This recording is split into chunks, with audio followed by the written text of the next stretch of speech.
Make a motion to waive the prior meeting's minutes and approve. Second. All in favor? Aye. Motion passes. The first matter on the agenda tonight is the Shamrock Running Club for a special event permit to allow for a road race at Spence Farm on July 4th, 2025, with a request for a waiver of umbrella liability insurance. I believe the petition is in the audience. Could you identify yourself for the record and just tell us a little bit about the event? Elizabeth Hastings, member of the Shamrock Running Club.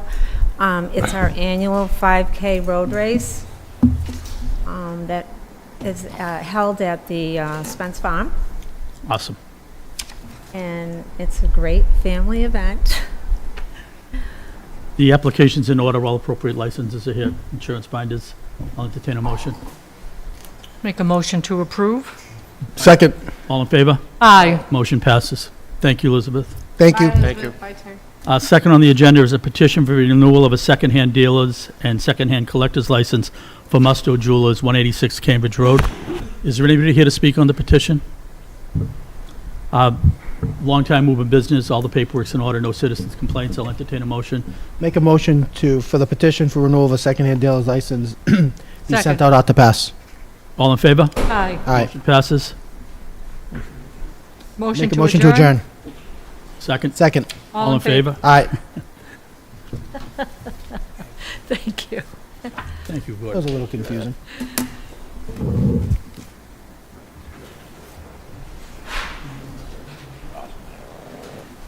Whenever you're ready, Madam Chair. Yep.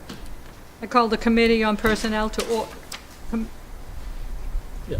Oh, yeah, okay, after. Sorry, that I got messed up. I called the Committee on Personnel to order. On the committee is Councilor Toro, Councilor Demers, who is absent, and myself, Councilor Campbell, as chair. We have 3 reappointments.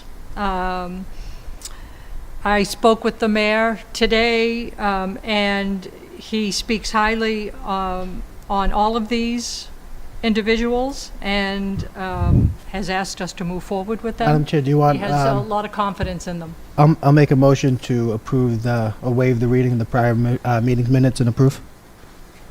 Second, all in favor? Aye. Aye. Thank you. You're welcome. So we have the reappointment of Eleanor Collins to the Woburn Council on Aging. Do I have a motion? I'll make a motion that the reappointment of Eleanor Collins to the Woburn Council on Aging gets sent out to pass. Second, all in favor? Aye. Aye. The ayes have it. The reappointment of Emily A. Lipsett to the Board of Trustees of the Woburn Public Library. Same action. Second, all in favor? Aye. The ayes have it. The reappointment of Lawrence R. Rideout to the Board of Trustees of the Woburn Public Library. Same action. Second, all in favor? Aye. Aye, the ayes have it. Motion to adjourn. Second, all in favor? Aye. Aye. We are adjourned. Gordon, Thank you. Joe's Person? running about 5 minutes late. Joe's running about 5 minutes late. Make a motion for a 5-minute recess. Oh, do you want to go? Yeah, want to go out Oh, of that's order? right. We're in committee, huh? Yeah, Okay. Oh, can we go out of order? yeah, we can go to special permits. Do you have the jacket for special permits? All right. No worries. Thank you. Oh, thank you.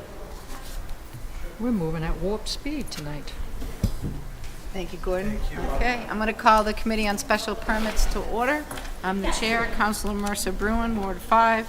Also on the committee, sorry, Gordon, I promised to give you everything back. That's fine. Also on the committee is Councilor Campbell, Councilor Viola, Councilor DeMambro, and Councilor Demers, who's running a few minutes late, so we'll get started. I think we only have one item on our agenda. Motion to dispense with the reading of the previous Do I have a meeting's minutes. second? Second. Oh, All there in are none, favor? actually. Aye.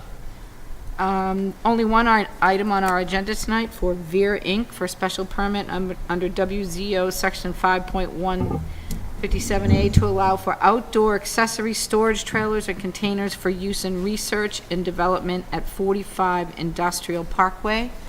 Attorney, welcome. Good evening, Madam Chairwoman. You have the floor. A deja vu, I feel like we were here last night. So. Come on back tomorrow, we'll be here too. No, I'll miss that one, I'm sorry. For the record, Attorney James Giuliano of Giuliano Law Group, 607 Main Street here in Woburn, on behalf of Veer Inc. If you recall, we are in the middle of an application pursuant to Woburn zoning ordinance, section 5.1.57, for the property located at 45 Industrial Parkway for accessory containers with the use as a research and development.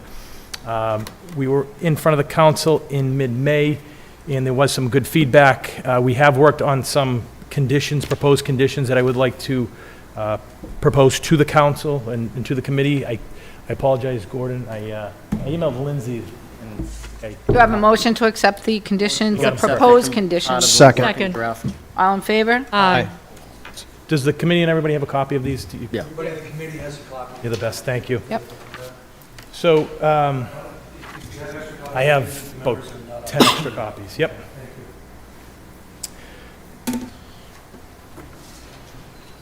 Yes, sir. Thank you, sir. I have one. Yep, thank you. Yes. We're on special permits. I don't. Thank you. It is. Okay, thank you. So to echo... Can we, sorry, Attorney, can we let the record reflect that Councilor Demers has entered the chambers? Thank you, Madam Chair. Okay, So- Attorney, go ahead. Thank you. So to echo the May 15th meeting, again, my client is a research and development company that is working on superconductors. I think we went into a little bit about what they did at the last meeting. So they are using it as a research and development use, which is an allowed use in the IP zoning district. As part of their project of the research and development, they are proposing to put accessory containers, which I think from the last meeting, they were a nitrogen tank that was going to be used in connection with the research and development, along with some generators and some trailers that would fit and work simultaneously with what they're doing. So again, we are proposing 7,000 square feet of outdoor space roughly. They are leasing another 10,000 square feet inside the property. And over the last couple of weeks, we have worked with New Path, who has given us a favorable recommendation. They have been great to work with. Our concern, again, was to make sure that they were comfortable, they were running their business and not being interrupted based on what we were doing next door. So we were very sensitive to New Path, and we were very sensitive to the noise. So through Councilor DeMambro and myself and a few others, we have worked on some conditions, taking those considerations into effect, some mostly with noise, others with security and things like that. So we do have 17 proposed conditions that I'd like to submit to the committee, if I may, kind of briefly read them, but they do mimic what is in the proposed conditions that I have submitted tonight. The first one is the plan of record shall be submitted as of April 9th, prepared by Allen and Major, dated April 8th of 2025. All conditions of this prior special permit shall remain in full force and effect. There is a prior special permit with relating to this building. Number 3, the outdoor area shown on the plan shall be solely used for the storage and operation in direct support of the on-site research and development use. As I mentioned this in the hearing, this is a project, so we are proposing to do this till the end of the year, and it's not intended to be used past that. Obviously, the goal is to kind of keep that space if we can, but I think this is just for research purposes that will terminate pretty much at the end of the year. So I think I mentioned that at the meeting. In speaking to the fire department, we put condition 4, protective bollards or equivalent crash protection barriers shall be installed around the fenced-in area, laid out and spaced out in accordance with safety and fire codes and the building commissioner. Number 5, the entire area shall be enclosed with a minimum of 6 feet high industrial-grade chain-link fence, have a lockable gate secured at all times except when authorized personnel are present. Access shall be limited to the facility, employees, and emergency personnel only. Number 6, a continuous and sound attenuating barrier shall be affixed to the interior of the chain-link fence. That was to obviously sound deafening anything coming off of those machineries going to the back of New Path. Number 7, routine hours of operation of outdoor generators and compressors shall be limited to hours of 7 a.m. to 6 p.m. Monday through Friday, except in emergency conditions where backup power is needed. Number 8, no outdoor operation of generators, load banks, or noise-generating equipment, including testing, maintenance, or refueling of temporary outdoor tanks, generators, etc., shall occur on Saturdays or Sundays. Number 9, all outdoor storage containers shall be properly permitted in accordance with all applicable municipal requirements and state codes. Number 10, exterior lighting in mechanical areas shall be properly installed and fully compliant with dark sky standards to minimize light pollution. Number 11, exterior surveillance cameras shall be installed to monitor continuous coverage of the area. Number 12, mechanical area shall remain securely locked at all times, except for access is required for refueling, maintenance, etc. 13, all dumpsters shall be enclosed, securely locked at all times. Trash pickup shall only be between the hours of 7 a.m. and 6 p.m., Monday through Friday. Number 14, the applicant shall maintain equipment, fencing, sound barriers in good working order. 15, all storage and use of compressed gases, fuels, oils shall comply with Massachusetts Fire Code and reviewed by the Fire Department and Board of Health. Paragraph 16, the refilling of nitrogen tank shall be done between the hours of 7 a.m. and 7 p.m. Monday through Friday. It's strictly prohibited during overnight hours, Saturdays or Sundays, or legal holidays. And then number 17, any modification or expansion shall require review and approval by the permitting authority. So this includes fencing, noise barriers, and all equipment.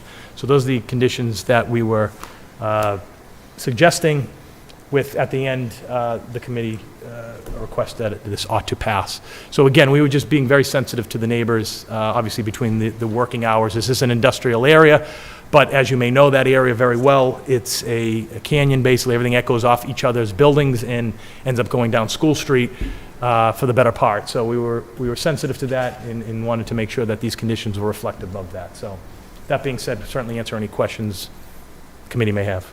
Okay, Councilor DeMambro. Attorney Giuliano, I want to thank you and your client for working really hard and diligent with me and Inspector Quinn, and Fire Chief, and all the department heads involved in this. And I appreciate all of the care and consideration. Again, yes, sound was and still is, a primary focus, at least for me. I know there's not going to be a lot of, pollution or anything like that it was a concern, but definitely the noise. And again, I appreciate you, identifying and realizing that sound does bounce off those buildings. And it's not really noticed during the week because there's so much hustle and bustle down there through Monday and Friday. People don't really notice it, but on the weekends, and quite honestly, I want to give the residents up in North Woburn a break any chance I can, especially on the weekends and holidays. So I appreciate all of your hard work and efforts, as well as Veer, and I am absolutely in support of this, and I would like to see this ought to pass this evening. Thank you. Is there anybody else on the committee that would like to speak? And if there's people off the committee, I would entertain a motion to hear from them as well. Make a motion that we expand it to non-voting members. Second. Do I have a second? All in favor? Aye. Okay. Councilor Campbell. I just second what Councilor Demers, Councilor DeMambro said. You've worked really hard in getting this to this point, especially with the sound and securing the area. So I'm absolutely in favor of this. Thank you. Does anybody else like to make a comment? All right, from the chair, I will also commend Councilor DeMambro. This has been ongoing, and I know you worked very hard for some of these conditions. So I thank you on behalf of your constituency and everybody in Woburn. Nicely done. Make a motion that the matter is sent out ought to pass with the 17 conditions. Do I have a second? Second. All in favor? Aye. All right. Thank you, very Attorney. much. Have a nice Thank evening. you. Do I have a motion to adjourn? Second. All in favor? Aye. Thank you.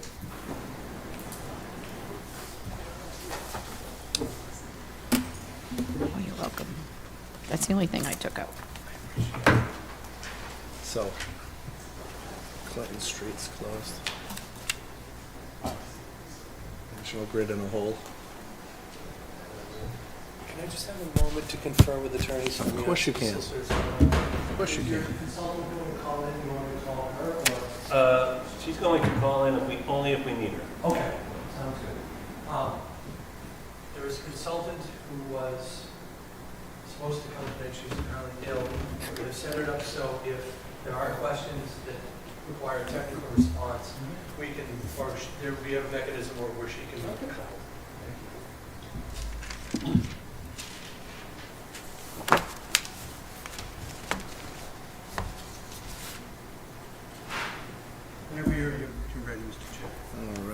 like to call the Committee on Ordinance, Charter, and Rules to order. On the committee are Councilor Toro, Councilor Mercer Bruin, Councilor Frullo, and Councilor DeMambro, and myself, Councilor Demers, as chair. We have one item on the agenda this evening, and that is the proposed zoning amendment to replace Section 9 in its entirety with a new Section 9 for floodway and floodplain district. Good evening, all. Savati.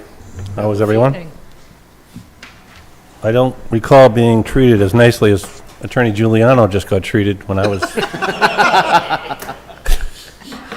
But there must have been days. Anyway,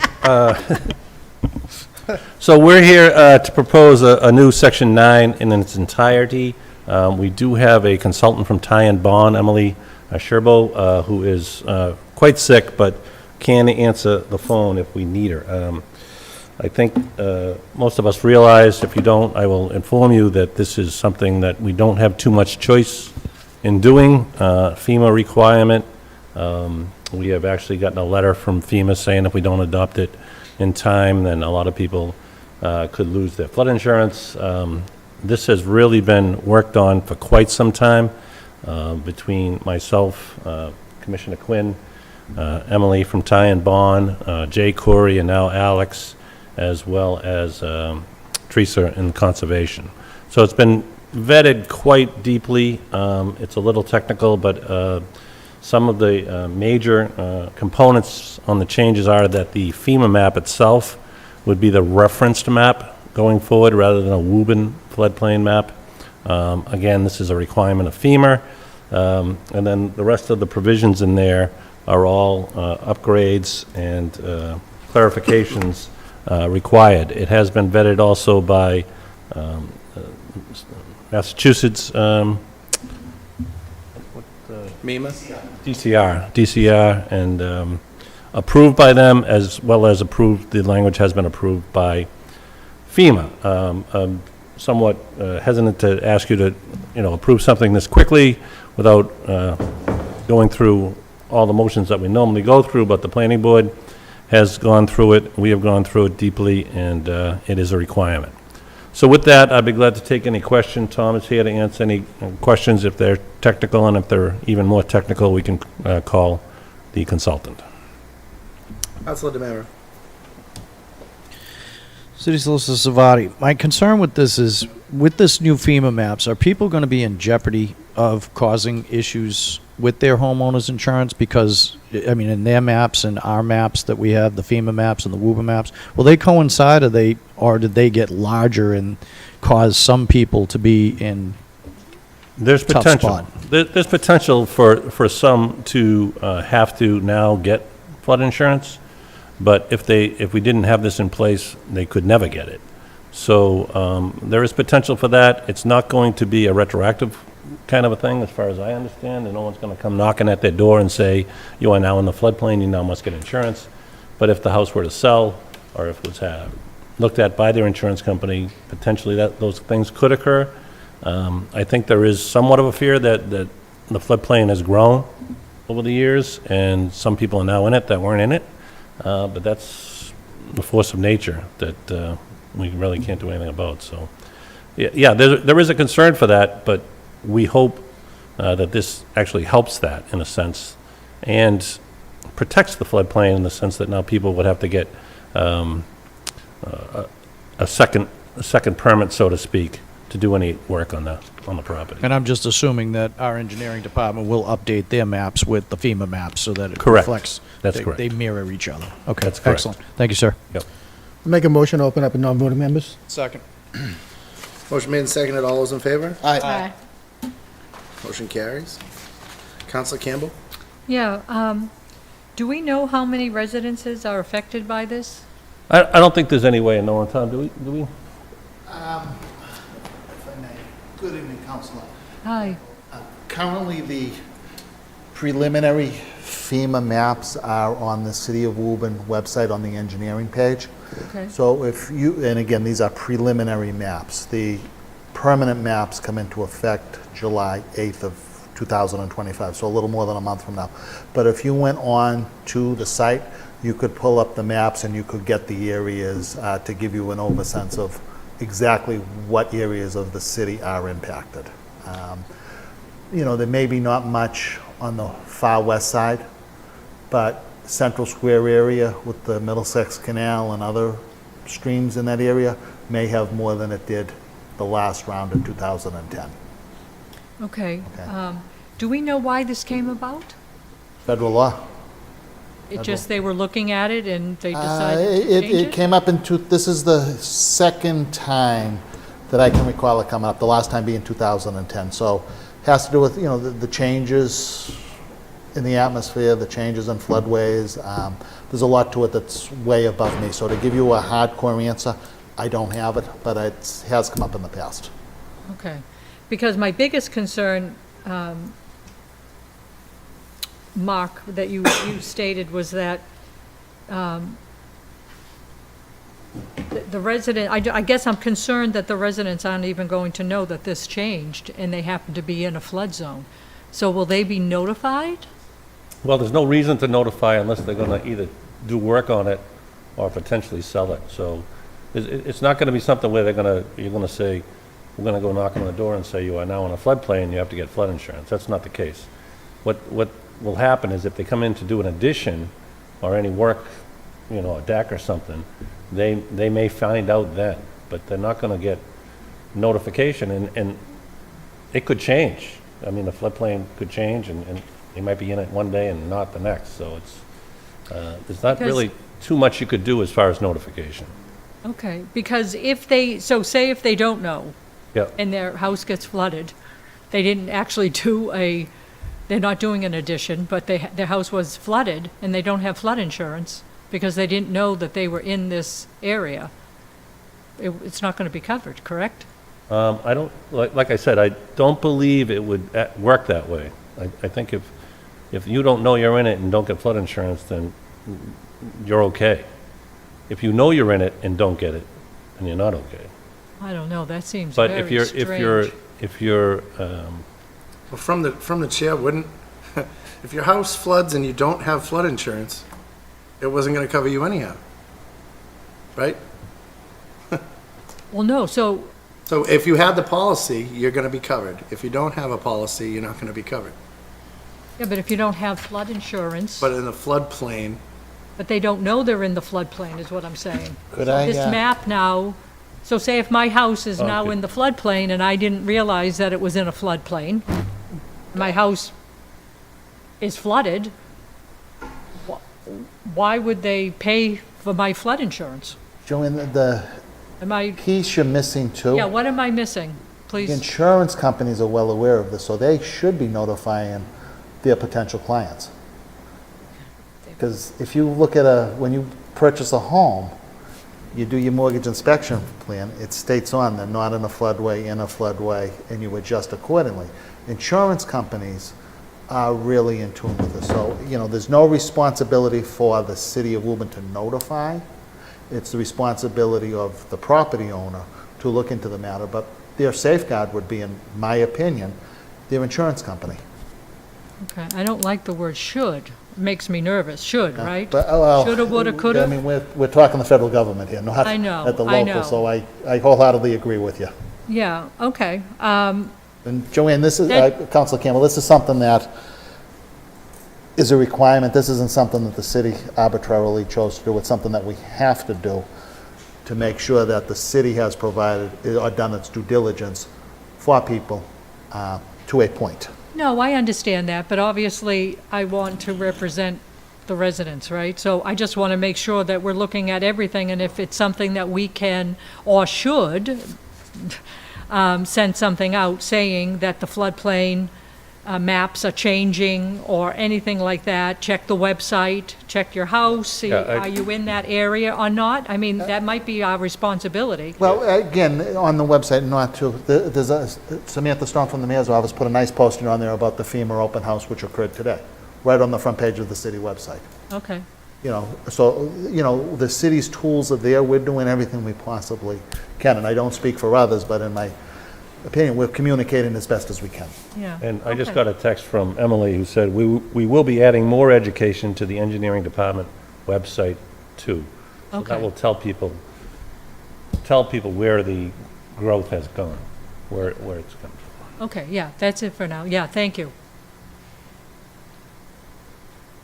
Counselor Mercer Bruin. Thank you.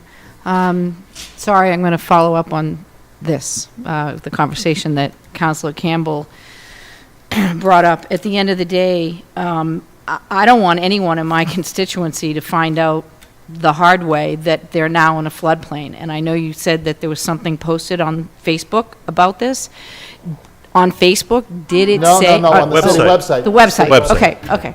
So there was something posted on our city website. Was there an alert that went out to anybody in the city that said, hey, heads up, the floodplain maps are changing?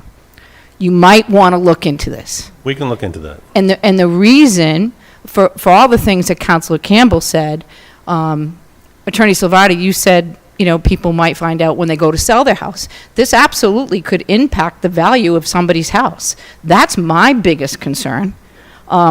People's money is tied up in their homes. So again, I think We don't the disagree with more, that. yep, no, I'm sure you do. I know you do. But I think at the end of the day, we have an obligation as a city to tell people, hey, pay attention to this. Yeah. Look at these maps. See if you're in there now, and not just let them discover it. I mean, gosh, we tell them so many things on Facebook and other things. This seems like a really important one. And I think, Yeah, so, Our intention was never to do that. Our intention was for this meeting to happen, see where you stood. Chairman. Sam, can you come to the microphone? Sorry. Sorry. Just state your name and Samantha Stone for the record, Communications of the Mayor's Office. Our intention was not to do that. Our intention was to do the normal things we do to communicate, submit it to the paper, put it in a post, put it on Facebook, talk about it at the town hall that's on the 16th, do all of those things, but this meeting needed to happen first, and the outcome of this meeting, and then we would be distributing it in the normal ways that we do. okay, so there's going to be a big communication rollout. We're going to see it in the newspapers. We're going to see it talked can't about in the promise town the paper hall. will post it, but we We'll will submit see- it. Will we see, through the chair, will we see notifications sent out to the people that have had a change in the floodplain? I have no By mail. current way to do that. It would be a general notification that goes to everybody, but if there's somebody has a list of who's, who has been impacted, we can absolutely do that. So, if I may. Chairman, my question to Attorney Salvati would be, do we know, Attorney Salvati and Commissioner Quinn, the difference in what the maps will look like? So right now, we know what it looks like today. And I know we're not in charge of this, right? The federal government said you must do. But from our perspective, can we look at the map and say, okay, this many people are in the floodplain today, and now this many people are in the floodplain tomorrow, and do we know the differential and who those people are? Is there a way for us to know that? may I think we can know that potentially on July 8th when the map, July 8th. when the map is official. Okay. And then engineering could tell us. from the That- chair, if I Okay. could just make a suggestion, that might be a more prudent approach. Is it possible that we can do an insert in the next property tax bill that informs folks that the floodplain has changed and give them? Great idea. And then give them information? That's a great As idea. to a link to the city website so that they could reach these flood maps and decipher? Yeah, that could be a themselves? small So I think flyer that goes in. Yeah. with the floodplain map changing, I mean, you're talking engineering and assessing would have to look at parcel lots, and that would be a pretty big lift and probably take some time, but I think just a generic informational alert within the next tax bill would be prudent. I would agree. That's a great idea. That is a great idea. Thank you, Councilor Demers. And again, those are all great, but I don't want to lose focus of why we're here. We're here on the ordinance change. The notification piece, I appreciate all the suggestions, Right. but that's not really why Solicitor Salvati and I are here tonight. We're here because of the change to the ordinance. I think all these things are great, but if we could just get back to the topic at hand, I'd appreciate it. Yes. Do I still have the chair? You have the Okay. floor. The floor, thank you. I have the chair. So again, Commissioner Quinn, yes, I understand, I think everybody understands, that's why the two of you are here.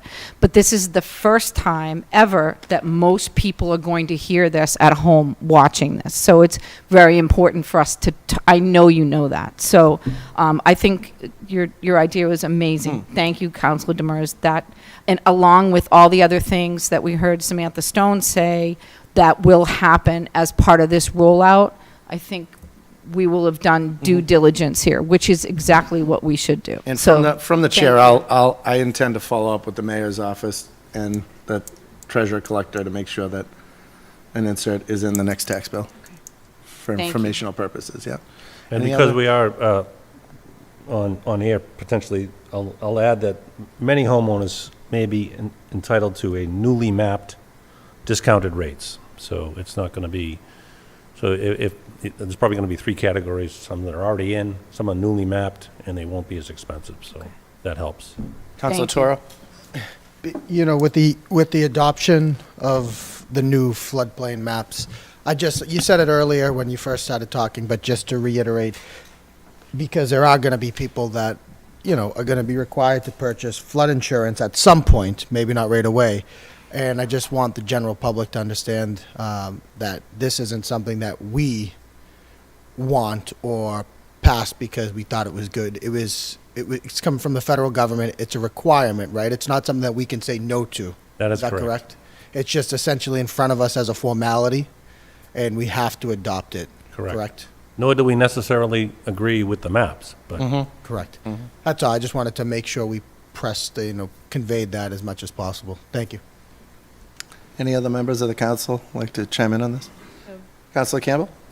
Councilor Demers, do you want to do a motion to send a communication to the mayor or anything from? I would entertain a motion from a member of the committee with regards to that matter, if we I'll want to make a do so. motion, we send a communication to the mayor's office that we'd like a notification to go to to all taxpayers in the city about the changes in the floodplain maps and exactly where they can go to find the information to determine if their property has been impacted. Second.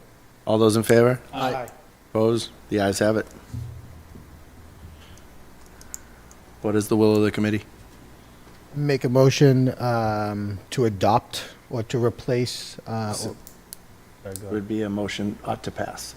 Oh, that is true. Make a motion to send out the new floodway and floodplain district ought to pass. Is there a second? Second. All those in favor? Aye. Opposed. So I have it as 4-1 with Councilor Mercer Bruin opposing. And Motion is to there a adjourn. motion to adjourn? Second? Second. All those in favor? Aye. Thank you. thank you. You're adjourned. Thank you. Don't you move, Gordon.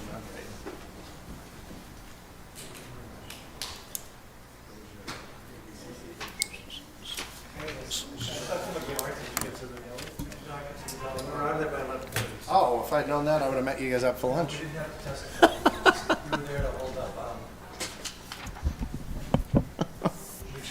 I gotcha.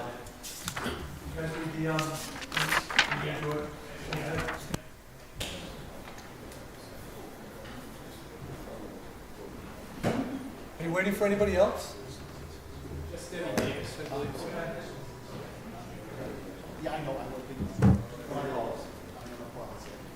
This over.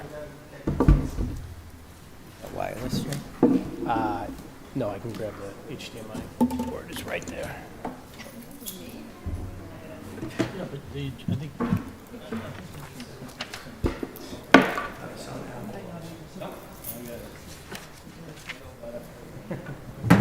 How are you?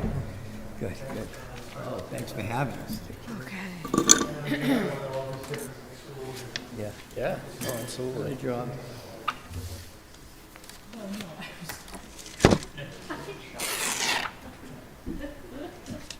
it's just my number. Like our seventh night in a row, we sit.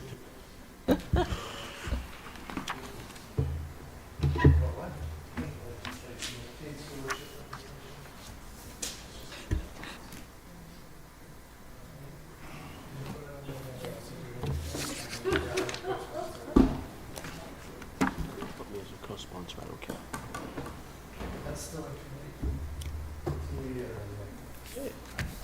Wow.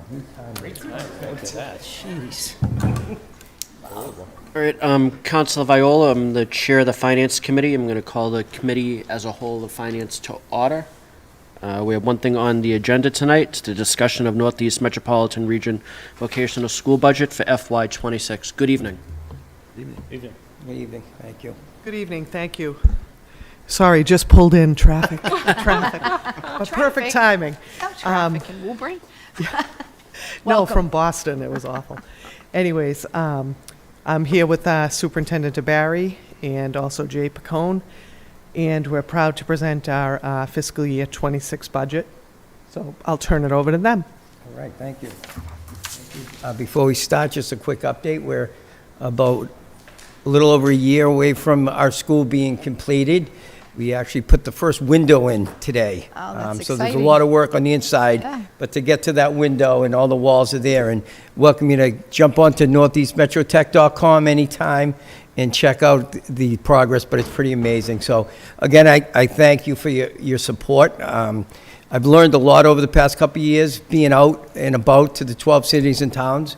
And one thing I've added is I appreciate what you all do, being out here at 6 o'clock, 4 or 5 times, sometimes a month. I'm sure it would be great if you're having an ice cream, and there's a lot of sacrifices with time away from your family that I hope the public understands, because I've learned it in the past few years. So thank you very much. And I'm going to turn it over to Mr. Pacone to present the slideshow, and we'll stay up here for questions. Great, thank you very much. I believe everybody has in their packet the PowerPoint presentation and the budget document that I provided. I'm just going to go through a quick summary of our final budget.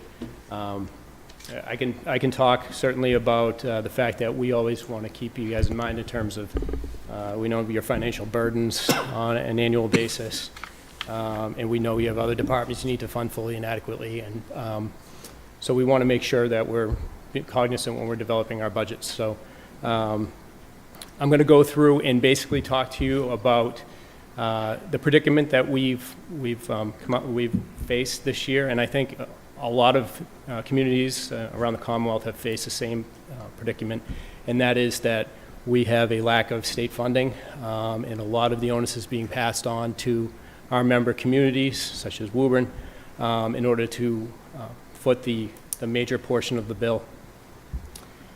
So based on DESI formula for required net school spending, which determines the minimum amount that we have to spend on educational programs and resources on an annual basis, this is something that the Department of Elementary and Secondary Education determines.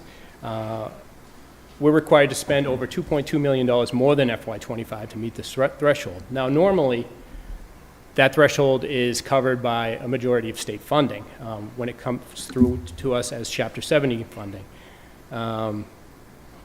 However, over the past few years, we've noticed that our Chapter 70 funding has starting to dwindle, and the required contributions are being passed on to the member communities as their required minimum local contribution.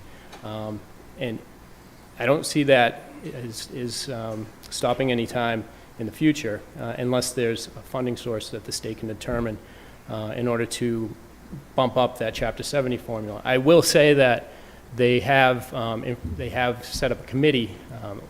I believe it was last week it was announced.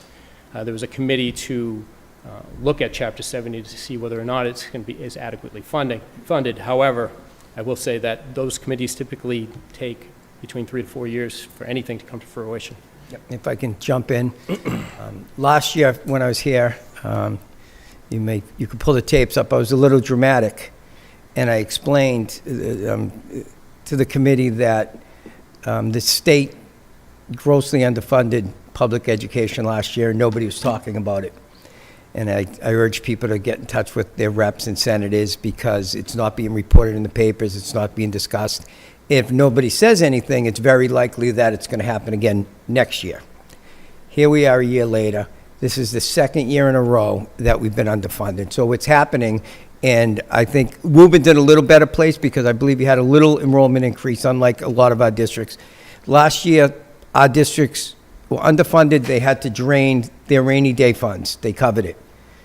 This year, they're underfunded, they're doing overrides. Next year, when this happens again, it's going to be a crisis, just like Proposition 2.5. And the reason I cut him was because I'm glad to say Senator Lewis is the senator that actually went ahead and set up a task force, and I believe with support of Representative Lipper Garabedian. But they understand the need. They're helping to spread the word, and they're part of the Northeast District. But I do need to prepare Woburn next year that if this happens again, you will be in a major crisis.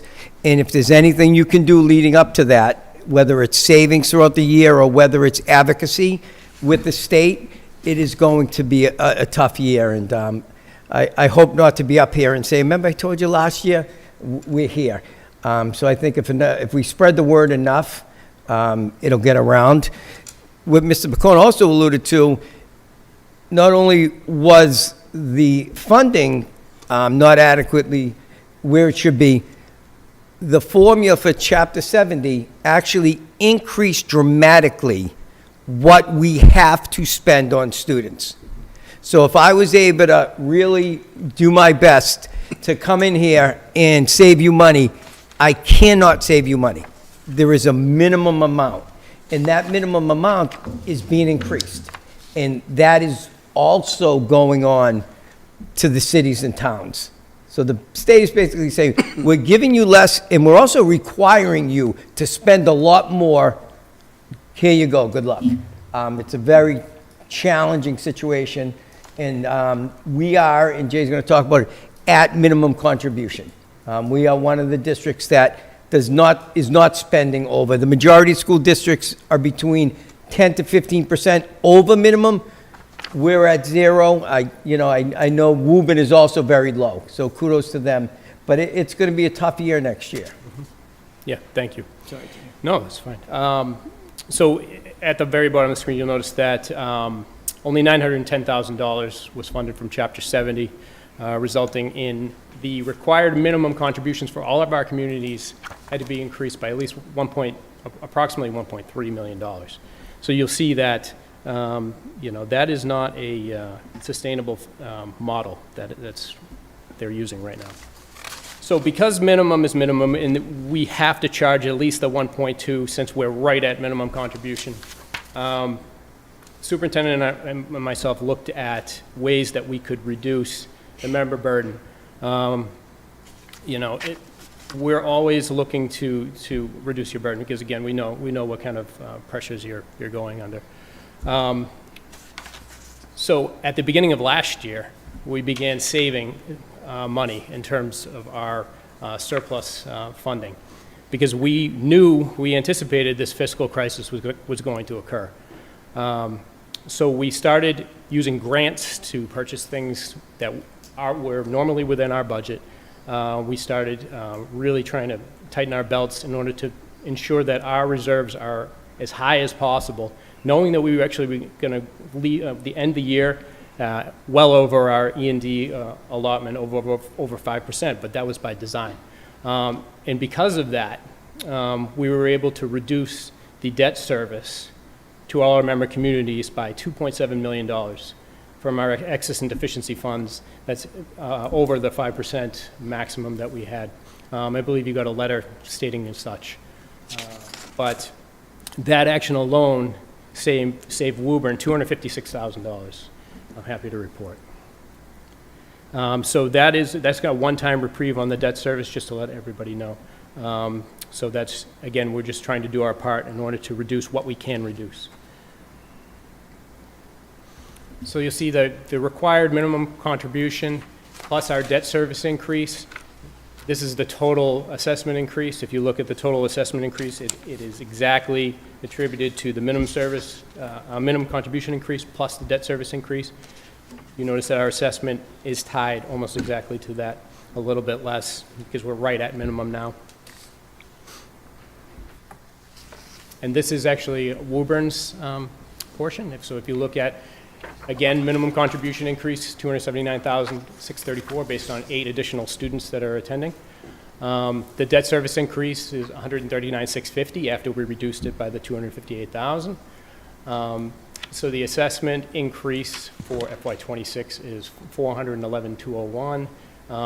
And you'll notice, again, $419,284, your actual assessment increase was $411,201. So again, directly tied. There's nothing additional that we're adding into this budget. We're really trying to be as tight as possible.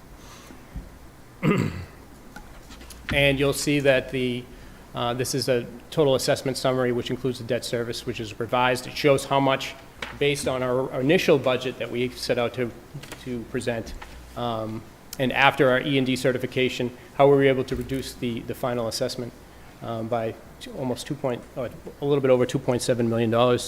After we actually looked at our operating budget as well, we also noticed that some reductions could be made there. And this is our total final operational debt service breakout. It shows Woburn, the operational assessment of $2,632,230. The debt service is $616,227. That's with the reduction. The total final assessment is $3,248,457. And that brings us to the end of the presentation, but I'll be happy to answer any additional questions you might have. Councilor Toro? Thank you. Thank you for the presentation. And I don't know who it was that sent me the details that I asked you. Thank you, appreciate it. I did not get that last year, but I did get it this year, so So we're thank you. sorry about that, yes. That's okay. Couple questions. So first off, let me preface it by saying that I'm a big proponent for vocational schools, being someone who owns a construction company, right? But who sets, in terms of what we pay or what each community pays, who sets that rate, I guess? That's the Chapter 70 formula set by DESI, and DOR is also part of that. We have no say in that formula. Okay, so it's nothing to do with Northeast Voc. No. It's set, okay. Is it, do you have any, I'm just curious, just more for curiosity, do you have any insight as to what that formula entails? Does it deal with population and? It's funny, yeah, it's the most discussed formula and the most challenging for anybody, even experts in math and economy, to understand. But it does have to do with Fair a lot of factors, home value and, different items. Yeah, But very complex formulas regarding income and property wealth of your Well, citizens. yeah, so I was, I took some time, actually, I didn't fully read over the, one of the budget documents, and then I took about 45 minutes to figure out the price per student when it was in this document. I wasted my time. But then I started looking, Woburn's at about 25, let's call it 25,000, just under. But then there's some communities that are significantly less, Chelsea and Malden and Reading. I'm like, how do we get their rate? Right, That'd so be fantastic, It's great point. So what happens is we get the same for every student. So our Chelsea students, we get the same exact amount as we do from a Woburn student. They don't pay less. The state subsidizes like they do for interesting. every school Yeah. department. Gotcha. So they're paying that small rate for Chelsea High School as well. And again, that's part of this Chapter 70 formula that is far from perfect. Fair enough. And what about enrollment numbers? Is that set by, so I saw an eight student increase, which I'm happy to see with Woburn, right? Who sets that, So that's a percentage of the district. So if we take all of our 8th graders for all our 12 towns and add them up, and Woburn has 10% of that number, they would get 10% of the seats. Gotcha. So how does the 8, did you open another classroom or classrooms that allowed there to be more students to come in? Because I'm assuming, well, you get students graduate, right? So, but I'm assuming you can only hold a certain amount every year. Let's call it, Right. 500 students, right? Unless you open more classrooms or expand the size of the building, you can't open up. We're always going to have, it seems like, the same amount of students based on our number within the Right. district. So sometimes students transfer out, and that lowers the number, and then when we are fully in capacity and they stay, then the number will stay to where the actual quota was. We have slowly increased enrollment so that we wouldn't have a huge drop-off when we go into the new school. So the new school's built for 1,600. So, you know, we discussed here, actually, in all of, we want to slowly go into that. I can't show up and say, hey, we're adding 75 students and here's your debt service. So we've tried to add 10, 15 per year over the past few years. How many, so the new school will have 1,600. How Yep. many does the current school hold? Well, it probably holds 800, but we have about 1,350. So over the next X amount of years, it's reasonable to say that Woburn will end up seeing an increase in enrollment, right? Because I know there's a wait list, right? People, it used to be back in the day that, you know, only the bad kids went to Right. vocational. That's when school, I right? went there in 1984. But now it's, you know, now it's a desired, you know, avenue, right? And I know you have only limited amount of seats. Yep. And probably an abundance of applicants, right? So Yep. people get waitlisted. So the more people that we can put in there, Right. especially, you know, in Woburn, right? Because that's who we represent, Yep. the better for us. Right. So, and just on a separate note, I appreciate, you know, as we're going through the budgets for all other departments and kind of the financial landscape and how tough it is, and, you know, this being kind of a maintenance year for us, as the mayor called it. Right. I do appreciate the due diligence on your end. It seems like as I was going over the budget, to only increase kind of the minimal amount, and it seems like, I don't truly fully understand it, but it seems like you did some offset based on some savings that you had, maybe last year, to offset that amount. So if you didn't, you would have been coming to us instead of asking for 3,248,000, something like that. You would have asked for, you know, maybe closer to 4 or something like that. So, Yep. yeah, that's all. I appreciate it. Thank Yeah, you. and I have to say, you know, over the past 3 years, so we came in at about 80% reimbursement for MSBA of eligible costs, which was the highest you could get.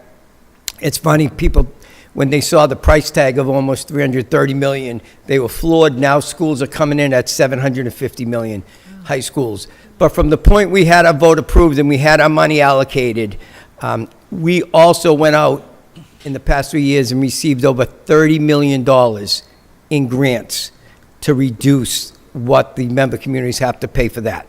And, you know, that's something that's going to continue right to the end. And like Jay said, being able to use that to get around not being able to cut the chapter, you know, the operating budget was very helpful. So it's something, you know, to share with your districts in the future. The other piece, again, I'm always trying to collaborate. Grant writing is worth its weight in gold. Anytime you have the opportunity to work with your grant writers here or send them out on professional development, we're here today because we focus on grant writing. We receive literally millions per year because we write grants every day, all day, and that's the only way we can survive in this current climate. So if you have a grant writer, be very nice to him or her. Do you do all your grant writing in-house? We have one consultant who's a retired grant writer, and and we do the rest in-house, though. Gotcha. And I think lastly, I'm sure I speak for most of the members here, once the school is built, I'm sure we'd love to get an invitation to tour the school. Yep, so every city and town, including Woburn, will have their own special night before the school opens. So we will have a Woburn night, and you will absolutely all be invited. Thank you. I appreciate it. Thank you for your time. Thanks. Councilor Demers? Thank you. So, you know, I know I've been around for a little bit with being on the Woburn School Committee and then also being on this council. And it seems to me that every time we talk about the budget with the VOC, we're not necessarily focusing on you folks, because I think you're doing a great job over there. I think with the school, the amount of money, the forward thinking to get it out there and get the votes done and take care of it all beforehand when the market went through the roof. I think it just goes to show you that being proactive saved your member communities millions of dollars. I think it's great that we also see, you know, the growing purpose of vocational technical school, where it's not just becoming a mechanic or a plumber or any of that, like you're doing computer sciences and all sorts of things are coming through. I remember years ago, we had a presentation on a robotic arm that you guys had. So it's moving in a great direction where, to Councilor Toro's point, you know, any kid would want to go to Evoque now if they're interested in something that, they might not be interested in a 4-year college with a standard, college education. And I think we're seeing a lot of that, a lot of those minds change now when we saw how a lot of the 4-year colleges took advantage of students, and a lot of these loan companies did as well. So I think getting more folks in the trades now is more important than ever. One question I have is, I'm looking at this chart where you have your Chapter 70 money basically cratering. And my concern with that is, we always hear this is the problem. Has there been any justification, whether it was on DESI's side or the legislative side, as to why that number keeps fluctuating down in the wrong direction? They have other priorities. And that's literally what the response that you've received? So if you go through their budget, there are things that are dramatically increasing, and it's almost in direct proportion to what's not being funded Really? for education. Because the irony I have is that, we've been hearing everything about affordable housing before this council, okay? Yep.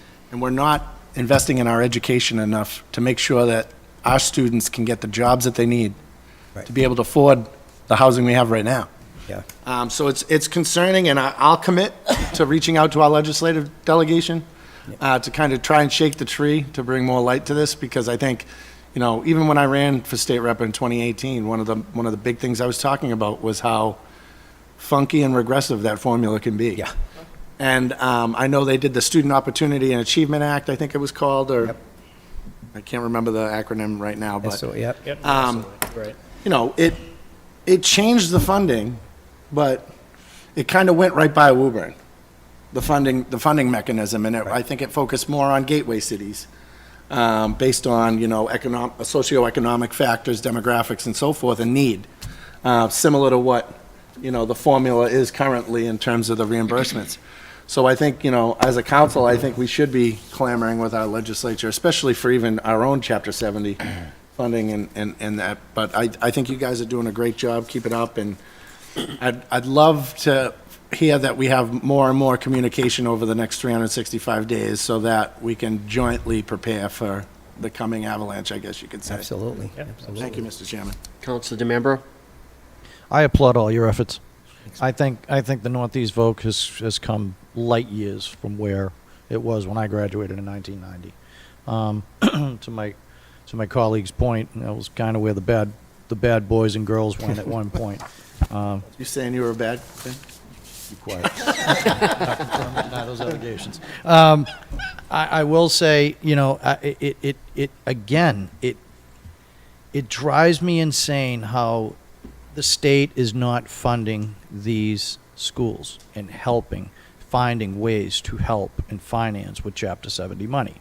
I see where some of the money is going. I listen to the news and what this governor and the administration and the legislators are focusing on, and it blows my mind where the money is being channeled and focused on, but yet your funding on the Chapter 70 is cratering. That's what my colleague said. And it almost sounds like the more grant money you guys are receiving with your own due diligence, it's almost like you're being penalized for it. It just doesn't make any sense to me. I don't understand. We understand, and even with this current administration that's in Washington, they're really pushing trade schools. And my fear is like it is with building any new school right now. They base it on the population and the needs of today. And by the time you get the turnkey operation and you can occupy the school, it's inadequate. Your population has exceeded what you've just built. And with your brand new beautiful school that's in the process of being built at $330 million, and it's going to house probably 1,600 students, I applaud. But by the time it's turnkey, that population could be 1,800. Yep. And that's, now what do you do? You got to, we're always behind. Right. When we should be looking forward and saying, hey, we know there's going to be an increase of 10, 20, 25% of students coming towards, this type of education, and we got to be prepared for it. And we're always behind the 8 ball. It always seems like we're behind in this state, and I don't understand. We've had some of the best colleges in the world over the last 200 years, and education's always a priority. We're so far behind, it's ridiculous. Mm-hmm. And I just really wish our our governor and our state legislators would focus more on this type of stuff, because we see it more and more and more, and we're struggling here in Woburn to help, try to balance the budget so that we don't crush our residents with taxes. And that seems to be always their answer. Well, just raise the taxes. They're not getting taxed enough, and we just can't keep doing that. Right. It's unsustainable for our residents, and it's going to be to the detriment of kids that really want a trade, and you guys are providing that. And I just wish they would wake up or redesign their thought process on things like this and how to finance it. So I appreciate all of your efforts, and I am in a big support and advocate for your school. Thank you. Councilor Mercer Bruin. So excited to come see the new school, but I also hope we get an invitation to come see the school when it's filled with students, because I got such great joy in that, the 4 or 5 times we were able to do it over the past 19 years. You guys waste nothing. That's what has amazed me over the years, and how you approach your budget, how you manage the money. There is no waste ever. You run it like a private business. Kudos to every single one of you. The kids, obviously what Councilor DeMambro said is true. There's more need. I don't have to tell you this, right? The average age of a plumber, electrician, and welder in this country right now is between 55 and 58. Right today. The need is huge, which means opportunity to make lots of money in these fields, right? Not that they're not making lots of money now, but high six-figure income opportunities. You guys are providing that. So I thank you for all the work that you do. I'm not going to comment on the state because we'd be here for a long time. I have lots of things to say to the state who tell us what to do and give us these unfunded mandates. The federal government who does the same thing continuously. It's about time cities and towns like Woburn started saying, no. Just no. More of us who do that, I think we might be better off, but that's a conversation for another day. Thank you very much. I support your budget 100%. Keep up the great work. Appreciate everything you do. Great, thank you. Councilor Campbell. Yeah, I mean, once again, how you manage the money of the school is impressive. I mean, I've been on the council almost 10 years, and every year you make sure that you give us an amount that is the smallest possible. And even, I remember the first several years when I was on the council, the amount that you were asking for compared to what our schools were asking for, it was just tremendous. It was, the difference was amazing. And you've been always ahead of the game. You've always thinking ahead. And this just shows it again. So I thank you for that. I do believe next year is going to be rough. I even believe the year after is going to be rough.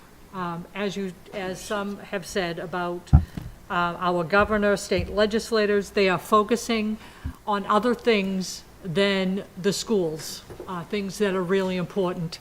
And unfortunately, they are focusing on things, whether you like the current administration, the current president or not, to go against the people in Washington, where they give us billions of dollars every year.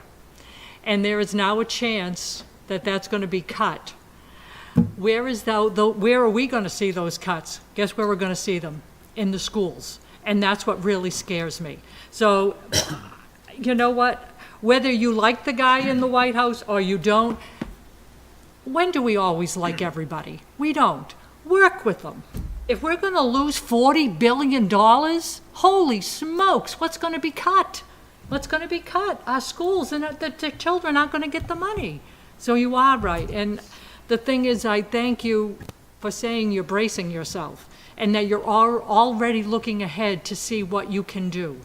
Because that's tremendous for us. It makes our job so much easier. And I really do applaud you for that.